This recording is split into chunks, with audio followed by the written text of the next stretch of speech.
Hey guys, welcome to the Massive Iron channel. I'm Steve Shaw. In this video, I have the 5 new rules for muscle building 2021 edition. We're going to get up to speed on the new rules, the latest science. We're going to wash away all the bullshit and get you guys on track. Before I get into that topic, if you have any questions or comments, drop them down below. The best topic ideas I turn into videos just like this. All right, so sounds a little bit gimmicky, right? The big, hairy, ugly dude is talking about the new rules of hypertrophy muscle building. Do we really need new rules? Do we really need to do this? Are these some bullshit tips or is this the rehashing of the same shit over and over and over again? Here's the thing. Lifting, hypertrophy always tends to lag behind the science, the current science. So the lifting world, the lifting community tends to lag behind what modern science is, because the guys in the know, the guys that are looking at the research, like the Menno Henselmans and the Dr. Mikes and, all that kind of stuff, the guys that are combing through and doing meta-analysis, looking at the meta-analysis of things and kind of at the leading edge of science, the trickle-down usually takes a while to get to the average lifter, to become established as like, this is what we have to do to build muscle. So what these guys tend to do and tend to advocate tend to be nothing like what a lot of people are doing in the gym.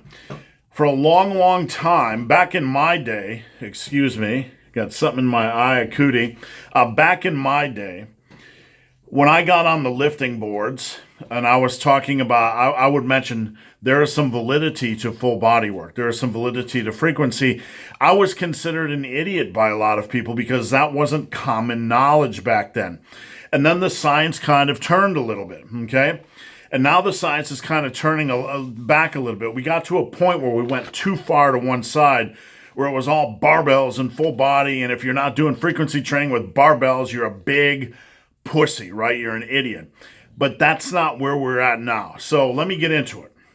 The 5 new rules of muscle building. Enough bullshit, right? Number 1, squats and deadlifts aren't for everyone. So this might turn some of the minimal 5x5 whatever programs on their ear, but squats and deadlifts aren't for everyone. They're simply not. Limb lengths, some people are better suited for squats. Some people are better suited for deadlifts, and some of y'all are better suited for leg presses and just barbell rows. That's the reality. So don't fall. The point here isn't to be a pussy and to avoid trying these lifts. That's not what I'm advocating at all. The point is that understand, if you want to build muscle mass, you need to kind of not just think those are the only lifts I need to do and fuck everything else, okay? So understand you need to work on your squats, you need to work on your deadlift, but don't place them as the only lifts you're focusing on as a beginner that's trying to build muscle mass. All right, number 2, the new rule of muscle building. Dumbbells are at least equally important to barbells. Let that resonate a little bit for those of you involved with the cult of barbell. And I'm not making fun of barbell exercises. I love barbell exercises. I've lifted all the heavy weight. I love barbell exercises, but I also love dumbbell exercises. And a big hole in a lot of modern programming is that the lifter that is after hypertrophy or muscle building doesn't focus enough on dumbbell counterparts. The science, what we know right now, says that dumbbells are at least equal or potentially slightly better for hypertrophy. We're not talking about some big gap like this, right? Where, oh my God, I got to run out and not do any barbell exercise. I'm only going to do dumbbell exercise. We're not doing bullshit like that, right? That's reactionary nonsense. What I want you to consider is, if you're not doing a dumbbell counterpart, add one in. I've always done that. Dumbbell and barbell overhead presses, dumbbell and barbell bench, etc., etc. Dumbbell rows, barbell rows. Add in a dumbbell counterpart, because what we know in 2021 is dumbbells are at least equally important, if not slightly more important. All right, number 3, volume obsession. Volume obsession should take a back seat to set quality. The guys that are putting together programs, looking at the meta-analysis, looking at volume, they agree on 2 things. Volume's a good thing, but set quality is a better thing, okay? So set quality has to be your first priority.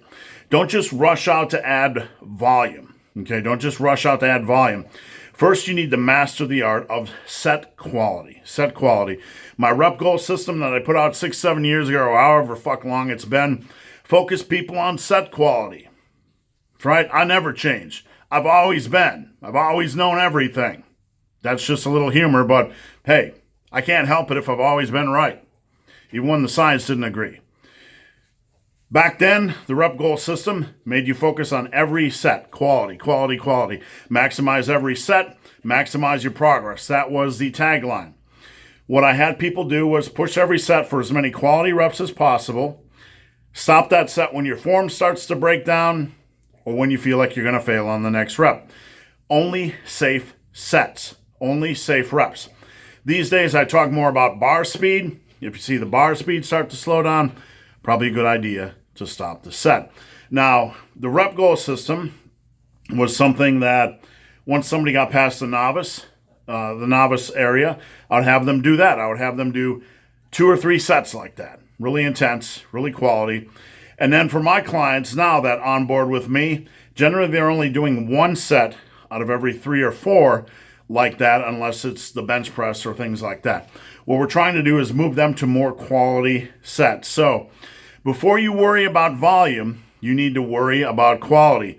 Most of the guys in the know talk about somewhere like 10, like Dr. Mike will say, if you can do more than 10 sets, you're probably not working hard enough. And, a lot of the other guys are around 10 to 12. I'm around 12-ish, maybe 15 for back. I'm a little bit higher.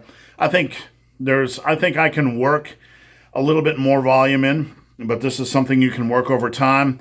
Not all exercises are created equal. That's where me and Dr. Mike might disagree a little bit, because he kind of has that number that he fixates on, where in reality, each exercise has a different set of demands.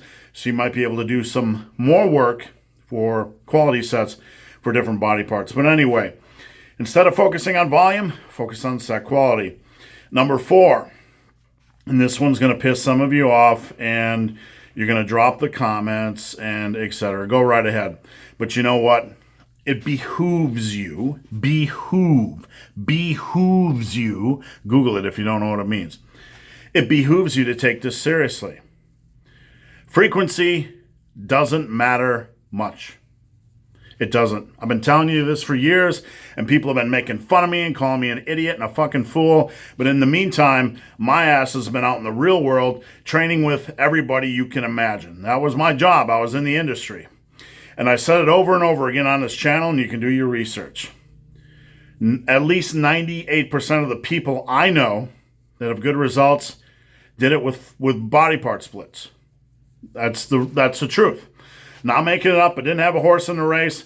And you're talking to the guy that back 15 years ago was saying frequency had viability. It does. Frequency has viability. So do body part splits. When I say frequency doesn't matter much, I'm not saying it won't work. Okay? That's not what I'm saying. I'm saying it doesn't matter. Pick a program you like. Body part split, upper lower split, full body workout. It doesn't matter. The science, the meta-analysis, not just one stinking study, but the meta-analysis, a look at all the research, indicates that a body part, when volume is equal over the course of a week, and volume is going to be about equal because we're focusing on quality sets and not a volume of sets. So the volume you do over the course of a week, whether it's in a full body, an AB, or body part split, if that volume's equal, it's probably, you know what comes out on top by just a hair? A body part split.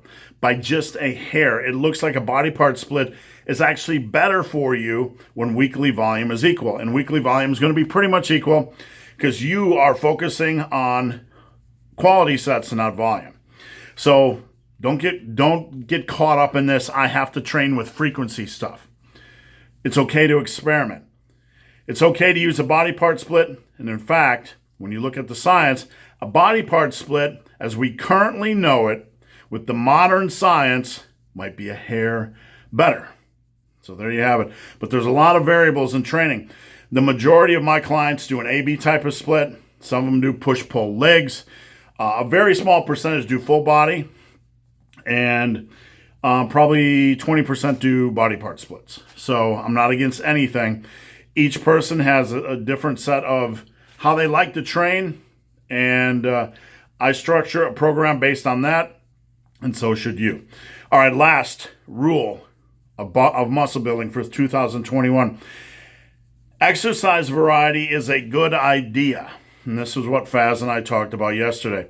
Exercise variety is a good idea. You don't have to do 50,000 fucking exercises per body part. But instead of just doing squats for your legs, you need to broaden your horizons, really. Squats, hack squats, leg press, lunges, Bulgarian split squats, sissy squats, whatever.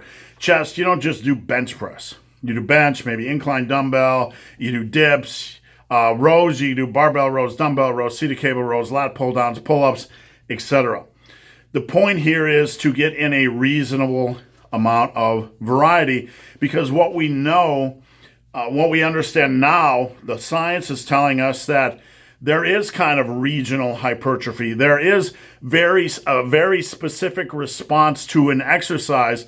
So when you're hitting that juicy testicle right there with this exercise, and you add in another exercise and it hits it in a little bit different way, the science tells us this is actually better for hypertrophy, for muscle building. So use some quality exercise variety. What I always did over the years was I always cycled. So workout A was bench press and incline dumbbell bench press. Workout B was incline press and flat bench, dumbbell bench. And then I'd do like dips after, push-ups, machine chest press, etc. So get in a little bit of variety. So that's it, guys. The 5 rules of muscle building for 2021. If you think I left anything off this list, please drop a comment down below. So guys, hope this video has been of some help. If you have any questions or comments, drop them down below. If you made it this far in this video and have yet to subscribe to my channel, please do. I'd appreciate the support. So guys, as always, thanks for watching.